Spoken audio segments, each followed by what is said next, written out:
নিজের বেতনের 10% প্রতি মাসে সরকারি কোষাগারে ফেরত দিচ্ছেন প্রধানমন্ত্রী তারেক রহমান।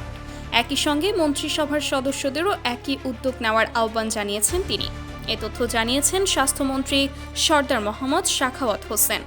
রাজধানীতে বাংলাদেশ মিড ওয়াইফারি সোসাইটির এক অনুষ্ঠানে তিনি বলেন, সাম্প্রতিক এক মন্ত্রিসভা বৈঠকে প্রধানমন্ত্রী অত্যন্ত বিনয়ের সঙ্গে এই আহ্বান জানান।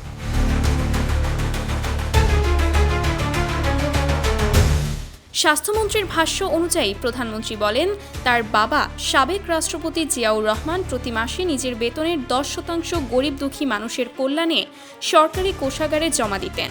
সেই ঐতিহ্য অনুসরণ করেই তিনি বর্তমানে নিজের 1,15,000 টাকা মূল বেতনের 10% অর্থাৎ 11,500 টাকা প্রতি মাসে সরকারি হিসাবে জমা দিচ্ছেন।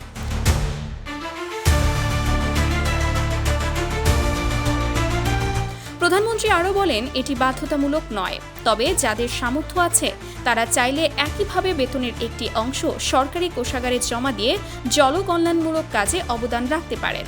স্বাস্থ্যমন্ত্রী জানান, প্রধানমন্ত্রীর এই আহ্বানকে মন্ত্রিসভার সদস্যরা ইতিবাচকভাবে গ্রহণ করেছেন।